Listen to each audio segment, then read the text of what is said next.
This video we're going to look at the double distributive property with, x squared, x cubed, x to the power of 4, higher exponents on the variables. So we'll start with this page 1 and page 2. So I'll do the example on the left step by step, and then I'll ask you to press pause and try this one yourself. So if we had 3x to the power of 4 minus 1 times 5x cubed minus 7, you want to, even on this one, you want to press pause and try it yourself and see if you can get the right answer.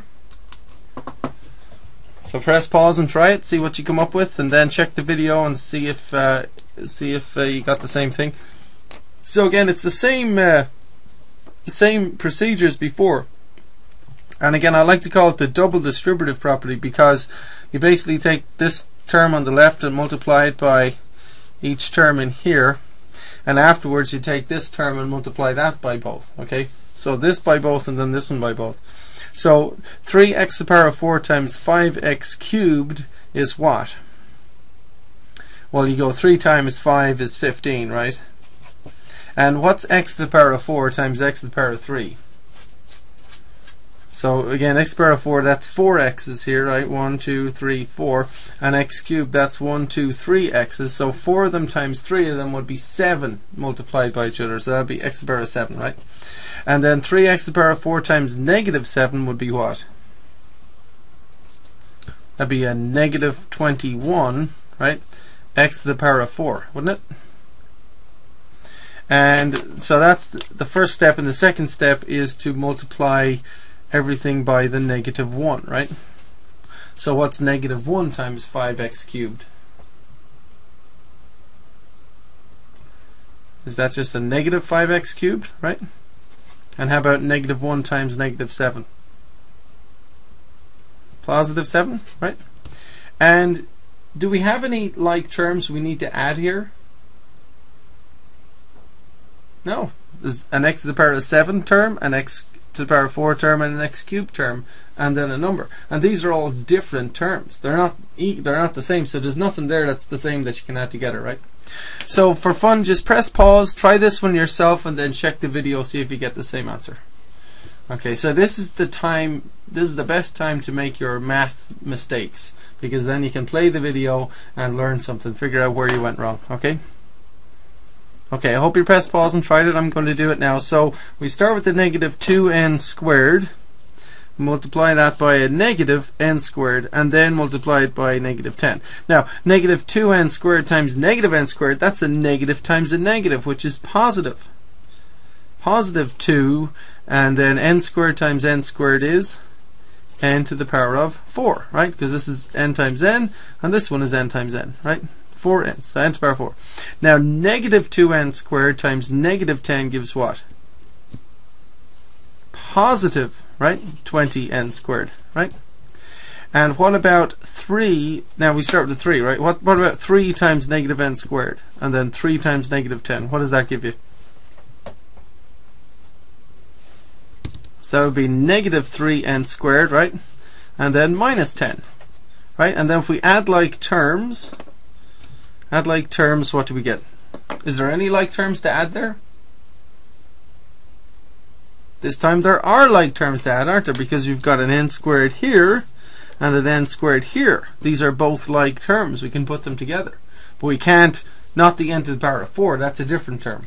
So in this example, we had an n x to the power of 7, x to the power of 4, and x to the power of 3. These are all different terms, not like terms. Whereas when we come to this one, we do have two like terms. These guys here. So the answer is 2n to the power of 4, and then we've got 20 minus 3 plus 17n squared minus 10, right? Okay, so page 2. For fun, why don't you press pause and try this one yourself and see what you get, then I'll do it on the video. Okay, I hope you pressed pause and tried it. I'll do it now. So we take the same procedure, just take a squared and times it by a squared, and then a squared times it by negative 2/3, right? A squared times a squared, a to the power of 4, right? A squared times negative 2/3 is just like a number times a fraction, okay? So that's just, negative 2/3 a squared. A squared times negative 2/3. That's all it is, right? And then what about what's 1/3 times a squared, and then what's 1/3 times negative 2/3, right?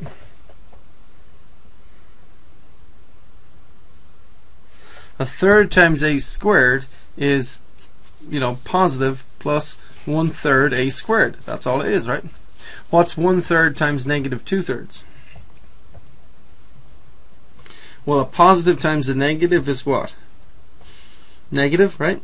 And then if you multiply fractions, you just multiply the tops. 1 times 2, right? I guess I'll write it down. So it's 1/3 times 2/3, and you multiply the tops, then you multiply the bottoms, and that's how you multiply fractions. Okay. Now, are there any like terms that we can add in this, for example, for the next step? So you've got an a squared here, right, and an a squared here, right, and the a to the power of 4 is a different term. So to simplify, to keep going with this is a to the power of 4 comes down. Now we'll just ignore this part, but look, negative 2/3 a squared plus 1/3 a squared. What does that make? Negative 2/3 a squared plus 1/3 a squared. What does that make? Well, answer me this. If you had negative 2a squared plus 1a squared, what would that be? That would be equal to negative 1a squared, wouldn't it? Where here we're just adding fractions. Now the denominators are the same, right? So they're both thirds, they're both the same type of fraction, and this is negative 2 of them plus 1 of them. Negative 2 plus 1 is negative 1. So the answer is,